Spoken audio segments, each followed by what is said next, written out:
My name is Kayla Harper. I was 29 years old when my life burned to the ground because of the one person I trusted the most. Nick Coleman, my childhood best friend, my business partner, and the man who looked me in the eyes and said, "You can trust me," right before he stole everything I had built with my bare hands. I didn't grow up with much. My mom worked two jobs just to keep the lights on. My dad disappeared when I was 6. So I learned early that the only person who was going to save me was me. I used to sell lemonade in front of our tiny yellow house in small town Ohio. By 13, I was designing flyers for local bakeries. And by 17, I had my first freelance client. I didn't party, I didn't waste time. I hustled. After college, I came back home with one goal to build a digital marketing agency that would help small businesses grow. Not just make money, but really help people like my mom, who had big dreams but no clue how to use the internet to grow.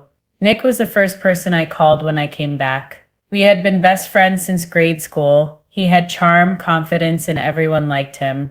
While I was coding and studying business, Nick was winning student council and going viral for funny YouTube videos. "I love what you're doing," he told me one night when we met for coffee. "Let me help. I've got connections. I know people. You've got the brains. I've got the network." At first, it was perfect. I handled clients, created marketing plans, and ran the numbers. Nick brought in big names. Our agency, Bright Path Creative, started small, just the two of us and a rented office above a bakery. But within a year, we had 10 employees and clients across 3 states. People said we were the dream team, and I believed it. I believed him. Then things started to change. Nick began skipping meetings. Expenses started showing up that I hadn't approved: fancy dinners, luxury hotels, client gifts that cost more than our office rent. I asked questions. He gave smooth answers. "You worry too much, Kay," he'd laugh. "I've got us covered." But I didn't feel covered. I felt like something was wrong. One night, I stayed late at the office to finish up a proposal. I opened our accounting software just to double check a few numbers.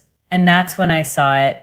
Accounts I didn't recognize. Transfers I never approved. Payments to companies I'd never heard of. I froze. My heart pounded so hard I could barely hear the hum of my laptop. I checked everything again. It was real. Over $120,000 gone. Disappeared over 6 months. I called Nick immediately. "Hey," he said casually. "What's up?" I tried to stay calm. "I need you to explain these transactions." He paused. "What transactions?" "The ones where company money was transferred to shell corporations. The ones with your name listed as the contact." There was a silence on the line. Then he laughed. "You're overreacting," he said. "Don't make this a big deal." "I'm calling the lawyer," I told him. And that's when his voice changed. "You do that," he said coldly. "But just remember I'm listed as co-owner. You think anyone's gonna believe you didn't know?" My blood ran cold. He wasn't just stealing, he was planning to frame me too. I called our lawyer that night, and what he told me shattered me. "Kayla," he said, "Nick registered Bright Path under his name as the primary owner last year. You never signed a co-ownership agreement. On paper, he owns everything." I felt like the ground had been pulled from beneath me. My name, my clients, my staff, my business, everything I built was now legally his, and it was my fault. I trusted him. I never double-checked. I believed we were partners, but I was just the engine behind his car, and now he was driving away with it. The days that followed were the worst of my life. One by one, the clients started pulling out. Nick told them I had stepped away from the business, that I was burned out. He even posted a public statement on our company's social media, wishing Kayla the best as she pursues new directions in life. Bright Path remains strong and focused under my leadership. I stared at the post on my phone, heartbroken and furious. My phone stopped ringing. My inbox went silent. The team I had trained, mentored, and believed in, some of them stayed with Nick. Some texted me quietly to say they were sorry. But no one stood up for me. Not publicly. I stayed inside my small apartment for days, barely eating. I had $472 in my bank account and no job. My name had been erased from my own company. That's when I called Margaret. She had been my old marketing professor back in college. Sharp, no nonsense, and always 2 steps ahead. I told her everything. She didn't say I'm sorry. She didn't even gasp. She just said, okay, let's fix it. She invited me to her home office the next day. We sat at a small kitchen table with coffee mugs and a giant whiteboard behind us. I showed her the files I had saved, the screenshots, the transactions, the emails. She took notes without blinking. This is fraud, she said, and you're going to fight it. But he owns everything on paper, I said quietly. Margaret looked at me sharply. He stole it with lies. That matters. Now tell me, do you want your life back or do you want to hide under your blankets forever? That question woke something up in me. I wiped my face, straightened my back, and said the words I hadn't dared say out loud. I want it all back, and I want everyone to know what he did. She smiled. Good, because I know a lawyer who lives for stories like this. That night I met Julian Briggs. He was tall, intense, and had a reputation for taking down corporate liars. When I told him my story, he didn't even blink. Document everything, he said. We're going to build a case so strong he won't just lose the company. He'll lose his name. The next 3 months were war. While Nick posted selfies from company retreats and played the confident CEO, I was working 16 hours a day gathering evidence. Contracts, emails, Slack messages, voice memos, timesheets, bank records. Julian filed a civil fraud lawsuit with supporting documents. I also filed a whistleblower complaint with the State Business Ethics Board, but that wasn't enough. Margaret had another idea. You need to reclaim your voice, she said. Go public. Tell your story. I hesitated. I wasn't a public speaker. I wasn't famous. Who would even care? She showed me a blog, then a podcast, then a newsletter called The Founder Files, a platform for stories of business betrayal and resilience. We pitched them. They accepted. 1 week later, my story was published under the headline, She Built a Company. He Stole It. She's not done yet. It went viral. Emails flooded in, comments from strangers saying, this happened to me. Other women in business reached out to say they had been pushed aside, betrayed, or silenced. People started paying attention, and then the media called. A local news station wanted to interview me. I almost said no. I was terrified. But Margaret looked me in the eyes and said, this is how you take your power back. So I said yes. The segment aired on a Thursday night, my voice shaking but clear. I said, I may have lost my company, but I haven't lost my story, and I won't let a liar write the ending. That one sentence changed everything. Nick's fake confidence began to crack. Clients started pulling out. Old employees started whispering about the truth, and the business he stole started to bleed. Meanwhile, I began rebuilding. I didn't have money, but I had experience, a name, and now support. With help from a small angel investor who read my blog post, I registered a new company. I called it Harper Rising. It wasn't flashy, it wasn't big, but it was mine. I started consulting for small businesses again, just me and my laptop at a shared co-working space. The first client paid $600, the second $1,200. Every dollar felt like a victory. I worked with passion. I gave more than I charged, and slowly word spread. Within 6 months, Harper Rising had 10 active clients. And Nick, he was served legal papers on live TV during a business event. My lawsuit was real. My proof was solid. And now the world knew it. The courtroom was silent. Nick sat across from me in his sharp blue suit, still trying to look like the confident CEO. But I saw the sweat on his forehead.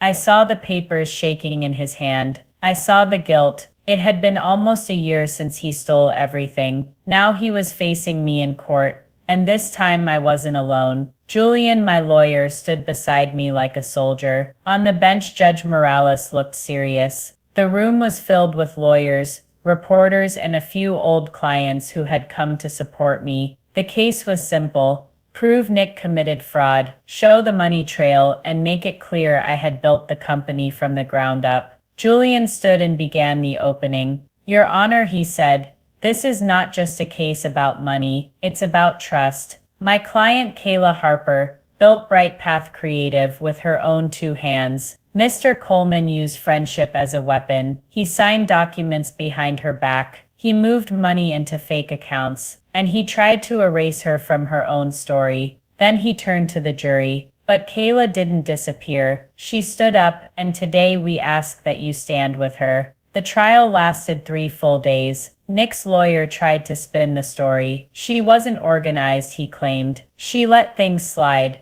Mr. Coleman saved the company, but every time they spoke, Julian had an answer. He showed copies of emails where I pitched clients, designed strategies, hired staff. He showed financial records that traced the stolen money back to Nick's accounts. He played audio recordings where Nick had admitted to taking control, and when it was time, I took the stand. My hands were shaking, but my voice was clear. I trusted him, I said, not just as a business partner, but as a friend. And he used that trust to steal everything I worked for. But he didn't break me. I fought back, and I'm still building. When I stepped down, I saw people in the audience wiping their eyes. Even the judge looked moved. Nick didn't testify. His lawyer advised him not to. On the final day, the jury left the room. It felt like time had stopped. I stared at the floor. My heart beat so loud I couldn't hear anything else. Then, after 2 long hours,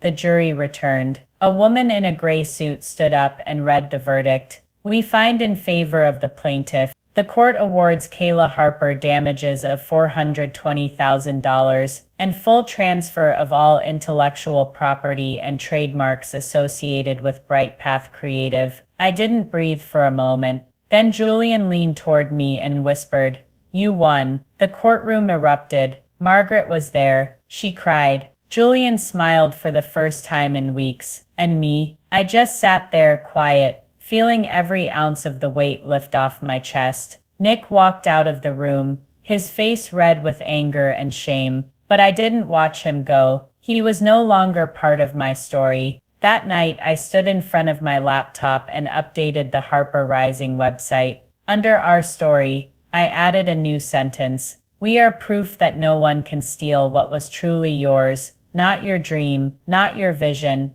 and definitely not your voice. From that day, business exploded. Clients started reaching out faster than I could respond. My podcast interview on the Founder Files hit 1 million streams. My inbox filled with partnership offers. Even a TV producer called to ask about adapting my story for a mini-series. I said yes, not because I needed fame, but because I wanted the world to hear this. Women get betrayed in business, and we rise. I used part of my court award to open an incubator for young female entrepreneurs. I called it the Phoenix Room, a place where others like me could rise from the ashes and build something new. At the opening ceremony, I gave a short speech. I thought losing everything would be the end, but it was the beginning. Your greatest breakdown can become your greatest breakthrough if you fight for it. The applause that day felt deeper than any courtroom victory. Because now I wasn't just rebuilding my life, I was building something for others too. 1 year after the court ruling, I was invited to speak at the National Women in Business Summit. Me, the girl who had been erased from her own company, the woman who fought her way back. I stood on the main stage in front of 2,000 people. My hands didn't shake this time. My voice didn't tremble. I told my story, every detail without holding back. And when I finished, the standing ovation lasted for nearly 2 minutes. After the event, a young woman approached me. She looked nervous, clutching a notebook. "Can I ask you something?" she said. "How did you not give up? When everything was taken, how did you keep going?" I smiled gently. "Because I knew who I was before anyone else did," I said. "And I refused to let someone else decide my worth." That moment reminded me how far I had come. It wasn't just about rebuilding my business anymore. It was about rebuilding me. Bright Path Creative was now officially shut down. After losing clients' trust in its leadership, it couldn't survive the fallout. Nick, he disappeared from the business world.